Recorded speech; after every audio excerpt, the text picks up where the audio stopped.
未婚夫的青梅胃癌晚期快死了，为了满足他想有个家的愿望，未婚夫背着我跟他领了证，让我在毫不知情的情况下，成了插足别人婚姻的第三者。看到结婚证的当天，我把孩子留了，打包当作新婚礼物送给了他。我去陈州家藏孕检单，准备给他一个惊喜的时候，完全没想到会在陈州的书柜里搜出一本结婚证。刚看到时，我还以为是陈州父母的结婚证，可一打开，我傻眼了，上面赫然是陈州和他的小青梅任安安。时间是上周一，也正是我难受晕倒、查出怀孕的那天。我给陈州打了好几个电话，都没人接，只好给他发消息，让他来医院一趟。他第二天才姗姗来迟，风尘仆仆，像是刚从远地赶过来，握着我的手，眼里满是抱歉。对不起，宝宝，公司有事临时出差，一看到你的消息我就赶过来了。怎么进医院了？身体有什么问题吗？看着他满头大汗的模样，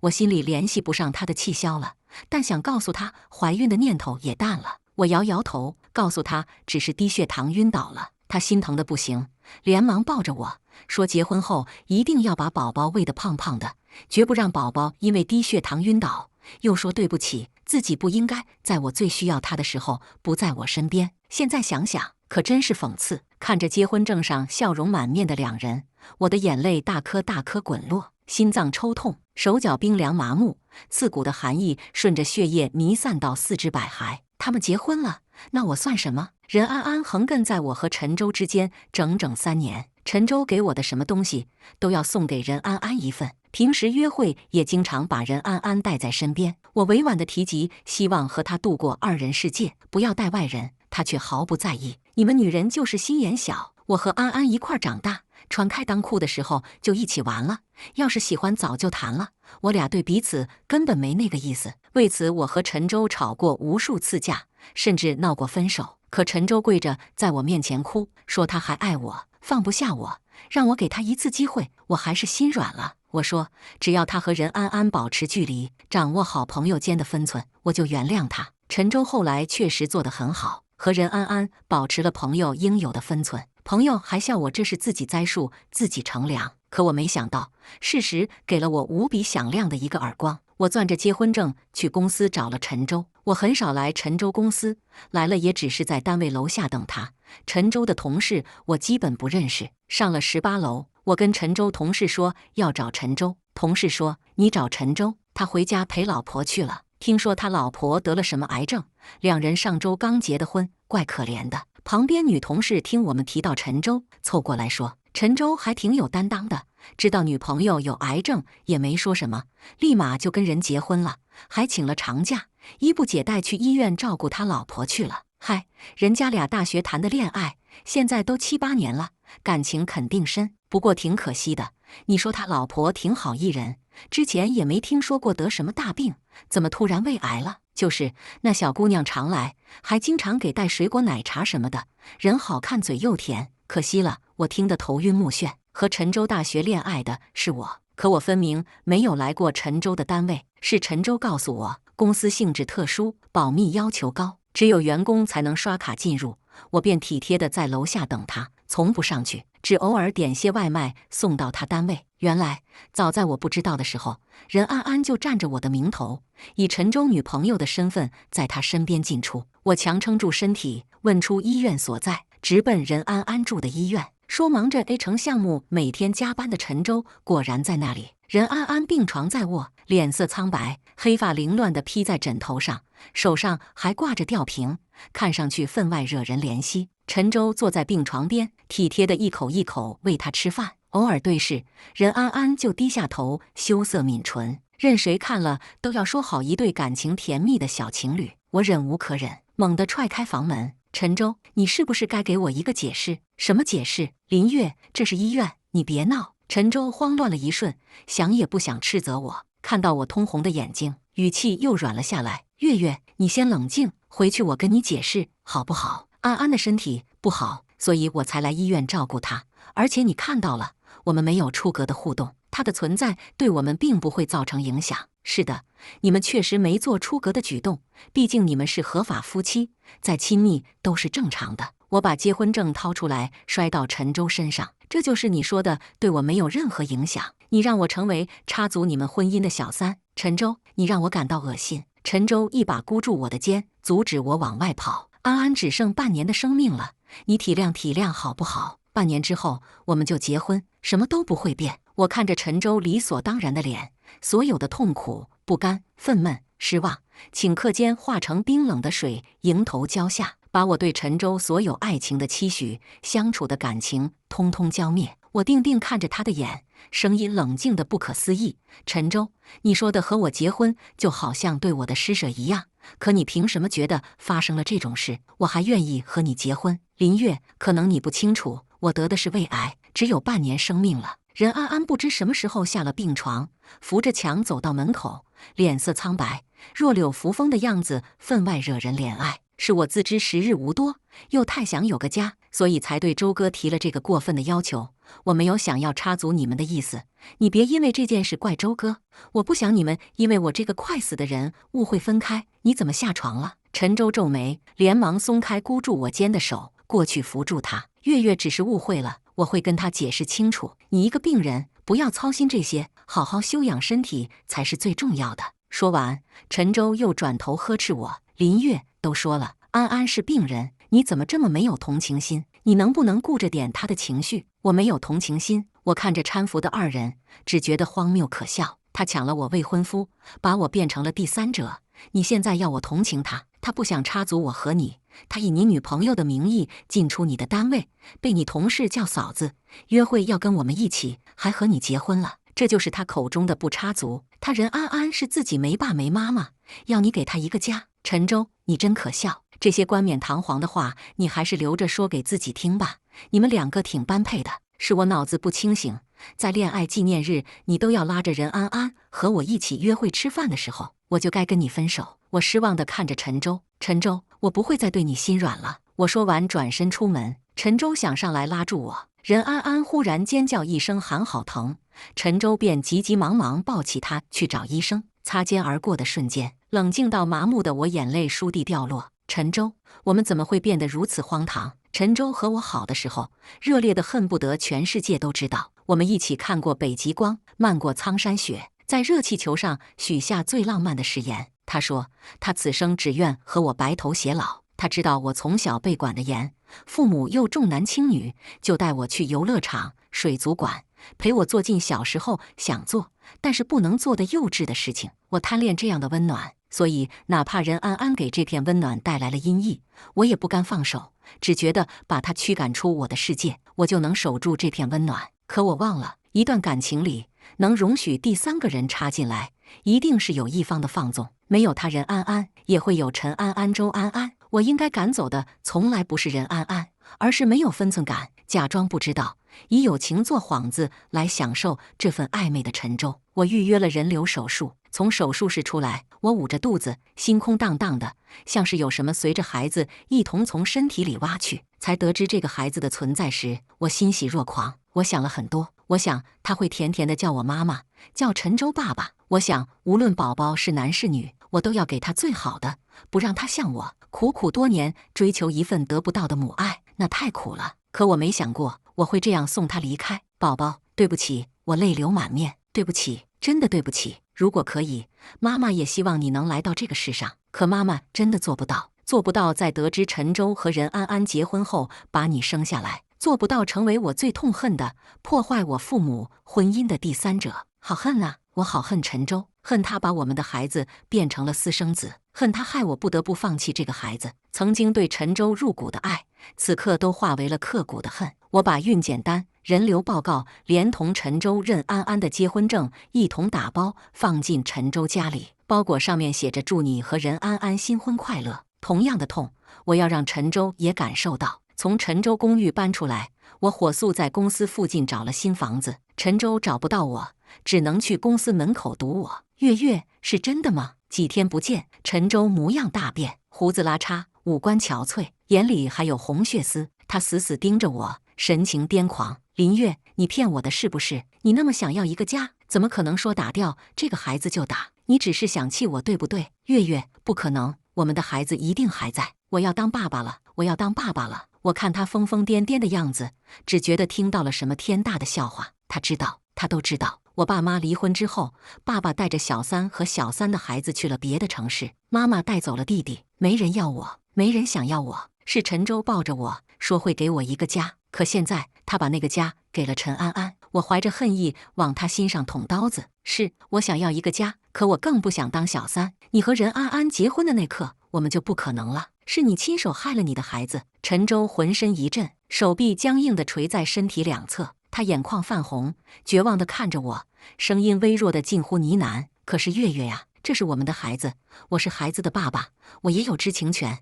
你为什么能狠心到不问我一句就把孩子打了呢？”我蓦地嗤笑，轻轻说：“我想告诉你啊，我想给你一个惊喜，所以回家藏孕简单。可是我看到了什么呢？我看到了你和任安安的结婚证。陈舟，你在想着任安安可怜，需要一个家，需要你来照顾的时候，有没有想过我才是你的未婚妻？”陈舟呆愣在原地，绝望地看着我。可是安安得的是绝症呀，我只要照顾她半年，半年就好。我从来没想过要抛下你，月月，我是爱你的，我一点都不爱任安安。你不要跟我赌气了好不好？我们回家，半年之后我给你一个家。我深吸一口气，上前狠狠给了陈舟一巴掌。那种恶心的家你留着给任安安吧，我不需要。陈舟，我们一刀两断，我给过你机会回头了，我不会再给你第二次。陈舟很固执，我一直知道，明知我打了孩子也要和他一刀两断，还是拼命做无用功，发疯似的给我送礼物，送鲜花。单位同事知道陈舟之前和我订婚，笑着打趣我：“还是咱们林月御夫有道，都这么多年了，还能让你老公这么黏你。”我微笑着摆弄手里的花，然后把它放到同事手里，轻描淡写地说：“他不是我老公，他已经和别人结婚了。”啊，这同事呆住。那他这是？我轻描淡写：“犯贱吧？是挺贱的。”我追着他跑的时候，他嫌我烦；我让他和任安安保持距离的时候，他说我小气。现在我放手了，他又反反复复贴上来。人大概就是这样，总是失去了才知道什么叫珍惜。晚上下班，我接到了我妈的电话：“你今天晚上回家一趟。”我妈几乎没有给我打过电话，少有的几次也是要钱给弟弟。我早就对她心寒了，工作忙，晚上要加班，有什么事就在电话里说吧。我妈听我不愿回来，也没多说，只是习惯性居高临下命令我：“你去跟陈舟复合。”你说什么？我以为我听错了。我妈不耐烦地说：“甩脸子甩几天就够了，早点回去跟人家和好，不然陈舟真把你甩了，你可没地方哭。”我气笑了：“妈，你是在逼着你的闺女去当小三吗？她跟任安安结婚了。”我妈毫不在意：“那不是可以离吗？而且任安安马上就死了，你管她干什么？我告诉你，像陈舟这样不乱搞又能挣钱的男人可不好找。再说了，你都怀过他的孩子，你不嫁给他，嫁给谁去？”电话里除了我妈高谈阔论的声音，还有微弱的陈舟在一旁帮腔的声音，声音很小，但毕竟相爱这么多年，我还是第一时间听出来了。每一次我以为陈舟已经够无耻了，陈舟总能突破无耻的下限。他明知道我妈是怎么对我的，依然还要利用我妈对我施压。出乎意料的是，想到这些，我内心竟然没有一丝波动。我大概是真的不爱他了，因爱而生的恨也消散了，取而代之的是厌恶，单纯对这个人人品和行事的厌恶。妈，我有时候真的很怀疑，我是不是你的女儿？你厌恶小三，却要把你女儿逼成你最恨的那种人。我苦笑：“陈舟，我知道你在听。跟我谈恋爱的时候，你和任安安暧昧不清，和任安安结婚了，你又骚扰我，你是不出轨，心里难受是吗？我有手有脚，可以养活自己，不要拿你那点还没我高的工资到处丢人现眼了，也请你有点自尊心，别来纠缠我。”陈舟声音哽咽：“月月，你明明那么爱我，为什么说打孩子就打掉我的孩子，说分手就分手？你不是说过全世界最爱我的吗？我们那么深的感情，你怎么这么轻易就放下？你之前是不是都是骗我的？”是的，我确实曾经很爱他，爱到从没想过我会和他分开，爱到把他当成我的另一部分。可是陈舟，是你先放弃我的，不是我。陈舟，你没必要在这里倒打一耙，也不用给自己洗脑，爱再多也是会被消磨的。我的爱已经被你消磨干净了，我不爱你了。我真心的祝你和任安安幸福美满，生死相随。送上我最恶毒的诅咒，我干脆利落挂了电话。这次我将爸妈一同拖进了黑名单。是他们先选择不要我的。既然如此，我的人生也没必要被他们桎梏，我的人生应该属于我自己。和陈州分开后，我的重心更多放在了工作和我自己的生活上。每天上班遛弯，我还在散步时候偶遇了同样遛狗散步的付清雨。付清雨是我邻居家的孩子，和我一个小学、初中、高中、大学才各奔东西，毕业后又都回到林氏工作，算我的半个竹马。我俩从前关系很铁，只不过和陈州在一起后，我和付清雨就慢慢疏远了。即使在同一个城市工作，也很少见面。可笑吧？陈州把握不住分寸感，伤害了我，我却共情地觉得这件事原来如此伤人。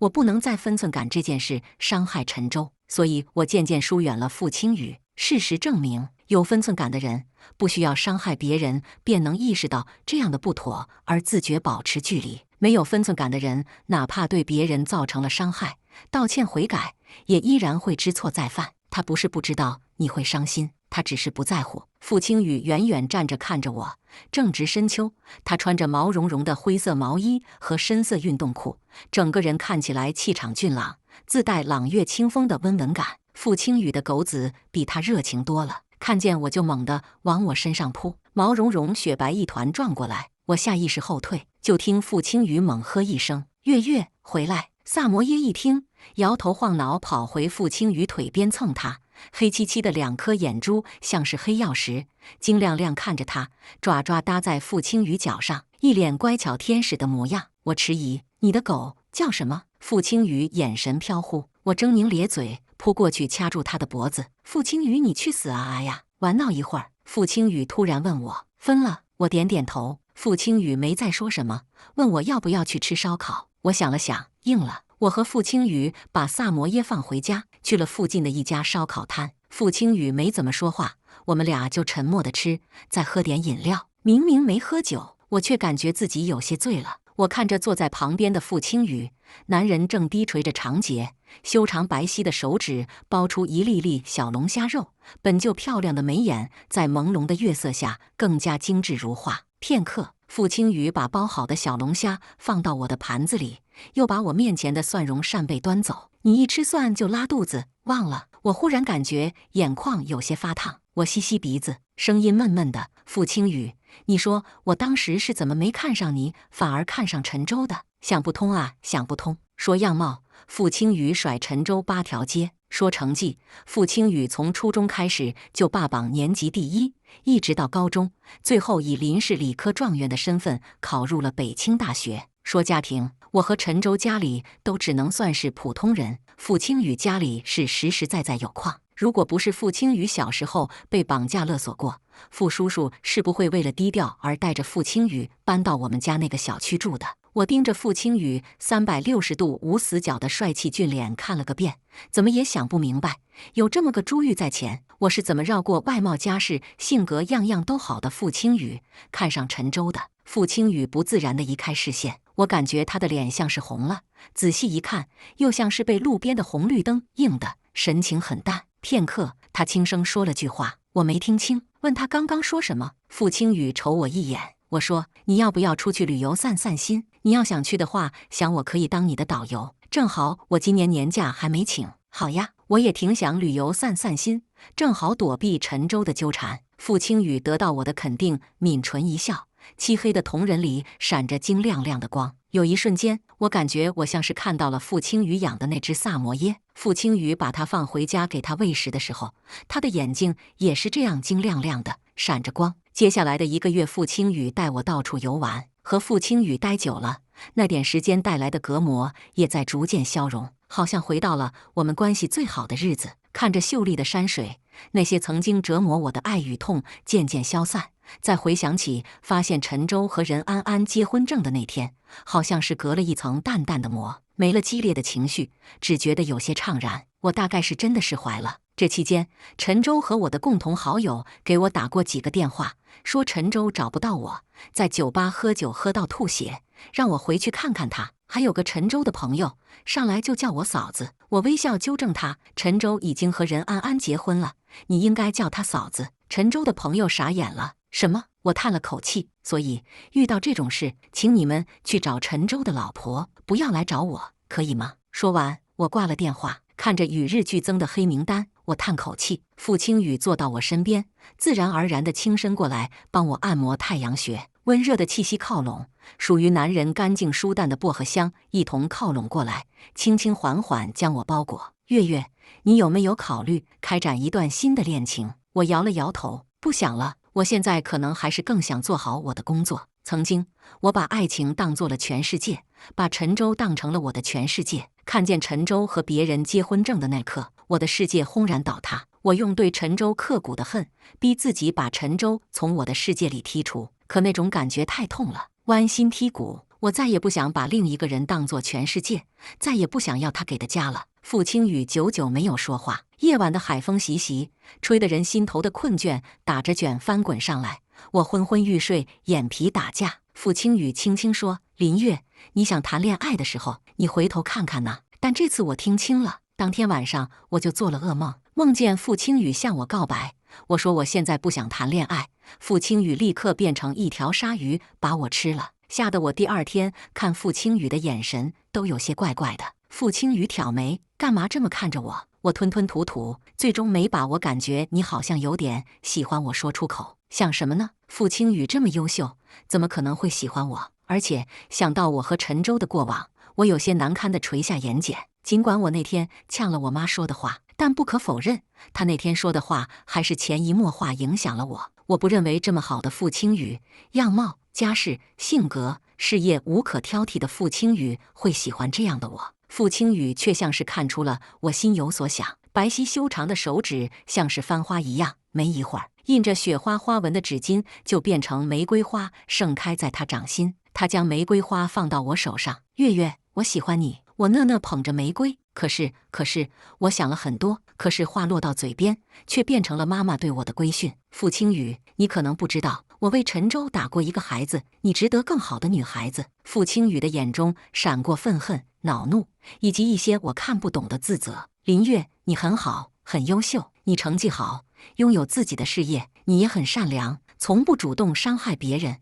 这么美好的你，值得被爱，值得被所有人善待。我喜欢你是我自己的事，你不用因此感到负担，也不需要为了摆脱一段恋情带来的伤痛而刻意开展新的感情。但你一定要知道，你受的这些伤害是陈州造成的。你流产不是因为你不够好、不自爱，你和陈州是已经订婚的未婚夫妻，是他出轨劈腿和别人结婚，把你变成第三者，是他不好，不是你的错。你只是谈了一段恋爱，认真喜欢了你爱的人。他加重了语气，反复强调你很好，像是要把这些深深刻在我的脑子里。说完，他又有些不好意思地挠挠头，白皙的侧脸上浮现出一点不易察觉的红，害羞的模样和平时沉稳老成的样子形成了强烈的反差。我本来没想现在就跟你说的，起码要准备好，但是你都察觉到了，我不想再因为我自卑胆怯错过你。你不用立马答应或拒绝我，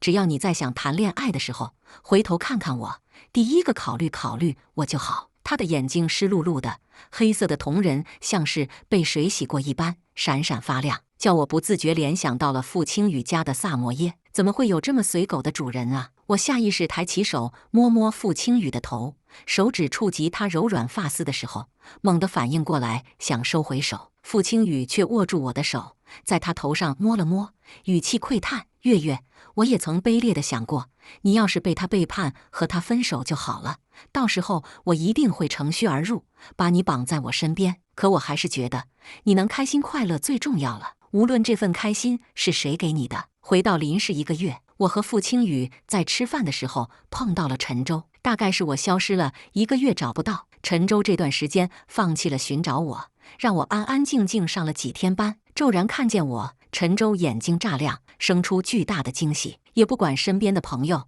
径直朝我冲来：“月月，我终于找到你了，你去哪了？我问你的同事，他们都说不知道，说你请了1个月的假。月月，别跟我生气了好不好？我已经和安安离婚了。我知道你介意的是我跟他的关系，我现在真的知道错了，我以后再也不会和安安有来往了。你回来好不好？月月，你想要家，我给你，我们现在就去结婚。”我没说话，傅青雨先嗤笑一声：“你可真会说，陈大情圣，怎么劈腿的时候没见你这么深情？陈州这才注意到傅青雨，脸色骤然阴沉下来。傅青雨，你怎么在这？陈州和我刚谈恋爱的时候见过傅青雨，他那个时候天天吃傅青雨的醋。后来我有意识减少和傅青雨的接触，他的醋劲才下去。陈州看看傅青雨，又看看我，像是明白了什么，恍然大悟。你这1个月是和傅青雨出去了吧？我算是明白你为什么这么狠心了。孩子说打就打，你早就和傅青雨搅和在一起了吧？什么任安安，不过是你的借口。大学时候我就怀疑你们2个有一腿，现在一看，果然。陈州冷笑，孩子是谁的都说不准。傅青雨忍无可忍，冲上去给了陈州一拳。你特么说的是人话吗？你自己出轨劈腿，别用你那龌龊的念头来看月月。陈州毫不示弱，也是一拳打过去。那也是我跟月月的事，和你有什么关系？用得着你来说话？谁说跟他没关系了？我张开双臂挡在傅青雨面前，看着这个曾经爱过的男人，只觉得他的面孔无比丑陋。傅青雨现在是我男朋友，他当然有资格说话。我重申，陈州，我最后一次告诉你，我不会回头，也不可能回头。你如果再来骚扰我，我会直接报警。陈州脸色骤然惨白无比，他看看傅青雨，又看看我，我的脸上写满坚决。他像是终于意识到我不爱他了，也不会再回到他身边了，脸色灰败，脚步踉跄地离开。我心疼地把傅青雨扶起来，摸摸他脸上的淤青，疼吗？傅青雨像是完全没和我在一个频道上，还傻呆呆地看着我。你刚刚说的是真的吗？还是只是摆脱陈州的借口？傅青雨小心翼翼问我。我看着他小狗一样湿漉漉的眼睛，张开双手抱住他，笑眯眯的。当然是真的呀，男朋友。不是因为想摆脱陈州，也不是因为想借一段新恋情疗伤，只是单纯因为喜欢你，所以想和你在一起。怎么，不愿意成为我的男朋友吗？我反问。怎么可能？傅青雨一把抱住我，高兴地转了一个圈，笑得比家里的萨摩耶还傻。嘿嘿，女朋友，月月终于答应成为我的女朋友了。我捂脸，把头埋进他怀里，无视餐厅众人奇怪的眼光，安慰自己，算了算了，自己找的憨憨男友，除了宠着还能怎么办呢？之后陈州再没来找过我，包括他的那些狐朋狗友。倒是任安安来找过我一次，她穿着一袭白衣，弱柳扶风的样子，见到我就跪在我面前，求我把陈州还给她。彼时我们公司和陈州的公司正合作一个项目，尽管尽力避免和陈州接触，但难免会和陈州的同事碰上。陈州的同事都认识任安安，当即用奇怪的眼神来回在我们2个之间扫过。还有人认出我就是那天到公司找陈州的人，立刻和旁边的人窃窃私语起来。我厌烦地看着他，我和陈州没有关系，你要找就去找他，别来找我。任安安却不管我说什么，只一个劲地冲我磕头，哭着说：月月姐，我只有半年生命了，我真的不能没有周哥，因为你，周哥都和我离婚了，你可怜可怜我吧，把周哥还给我。我双手环胸看着他，只有半年生命，你确定？任安安泪眼朦胧，头发哭得凌乱，看起来格外惹人心疼。月月姐，我马上就是个死人了，我真的不会跟你抢什么，我只求这半年的温暖。有陈州的同事看不过去，上去扶起任安安，指责我第一次见到当小三这么理直气壮的。安安都得了胃癌，你怎么有脸去插在人家中间当第三者的？陈州也是，怪不得最近看他这么憔悴，合着离婚了。我没有管陈州同事的指责，只是看着任安安轻笑一声。我前2天去医院，听到了一个很有趣的事，你猜是什么？任安安眼神有些闪躲。月月姐，我拿出手机播放录音。3天前，我去医院复查身体，正好听见任安安和人打电话，提到了胃癌、作假的事。我下意识拿出手机录音，结果录到了任安安找人帮她开假的胃癌证明的对话。我之前想着，任安安毕竟也是个女生，我已经和陈州断了，不想和这对渣男贱女扯上关系，让他们2个永远锁死也挺好，就没曝光他们的事。现在任安安自己凑上来犯贱，想要毁我名声和工作，我也没必要圣母的替她遮遮掩掩。陈州接到同事电话赶来，正听到我放的最后几句录音。胃癌没关系，到时候我随便找个理由说去国外治好了就行。问题是陈州现在心都在林月那个贱人身上，这好办呀，反正陈州同事都以为你才是他老婆，你给林月泼点脏水，让他们以为他是第三者，不就成了？而且就是他导致你和陈州离婚的呀，说他是小三又没错，哈哈，你这个主意不错，到时候所有人都知道他是小三了，我看他哪来的脸在林氏混。任安安尖叫一声，扑过来就想抢我手机，我淡定躲过，顺手给傅青雨发消息，告诉他晚上我想吃糖醋排骨。诺，你的愿望达成了，现在所有人都知道这件事了，我走了。之后的事我没再管，听我同事说，陈州和任安安当场打了一架，两人互相咒骂，掀了对方不少黑料。原来任安安不仅吊着陈州，还和许多男生暧昧不清。陈州好几个好兄弟的女朋友都因为任安安和他们分的手。任安安则指责陈州是吃锅忘盆的渣男，如果他没有想法，也不会跟他暧昧这么多年，还和他结婚，还说自己肚子里已经有了陈州的孩子，闹得太大。还有人拍了视频发到了微博上，传看量不少。我周围的朋友还过来问我，这是不是陈州和任安安？经此一事，陈州和任安安的名声彻底臭了。没几天，陈州就辞了职，不知去向。听说任安安住院的时候，为了逼真，乱七八糟吃了很多药，真的导致了肠胃病变。只能说，确实如他所愿了。夜晚，我躺在床上刷微博，突然收到一个陌生号的微信添加消息：月月，对不起，如果没有任安安，我们还能回到过去吗？我怔了一瞬，旁边的傅青雨不满我一直刷手机无视他，小狗一样把脑袋凑过来。月月，看什么呢？我没有回复，把申请删掉，微微一笑，看微博，总有些人失去了才懂得珍惜。傅青雨顿时同仇敌忾，就是，和陈州那个崽种一样，不像我只会珍惜当下，珍惜能有月月的时光，每分每秒都对月月好。我这人都是从哪修炼来的茶言茶语。没等我出声，傅青雨就一把把我搂进怀里，在我额头上虔诚地落下一吻。月月，好爱你啊！我弯唇也跟着笑了起来。我也爱你。人生漫长，我要大步地昂首向前。番外，傅青雨，我喜欢林月很久很久。从知道喜欢这两个字含义的时候，我就意识到，我喜欢林月，不是来势汹涌的爱，是细水长流的相处中滋生出的爱意。我喜欢他认真做题的侧脸，喜欢他焦虑时摇笔尖的小动作，喜欢他就受伤小狗的善良，喜欢他无论什么事都不会被打倒的乐观。他会把家里的烦恼讲给我听，讲爸爸的漠视和妈妈的打压，可无论环境再艰难，他始终坚韧如蒲苇，坚定不拔地向上生长。我被他的生命力吸引，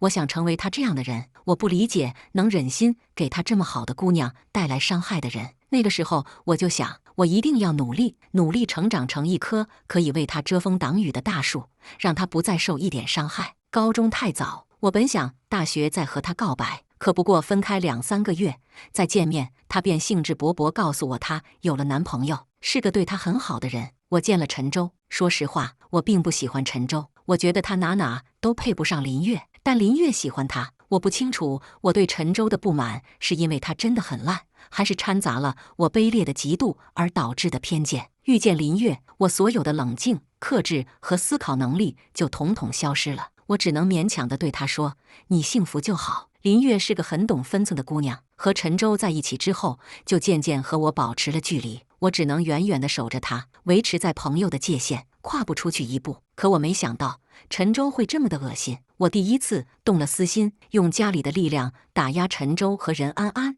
把他们排挤出单位，又找人录了2人撕逼的视频，发到了微博上。我要让他们身败名裂。再次遇见林月的那晚，我们一起去吃了烧烤。尽管他说他已经释怀了，但我仍然在他眉宇间看到了萦绕不散的悲伤。他问我：“傅青雨，你说我当时是怎么没看上你，反而看上陈州的？”我没忍住啊，说：“林月，你回头，就能看到站在原地爱了你这么多年的我。”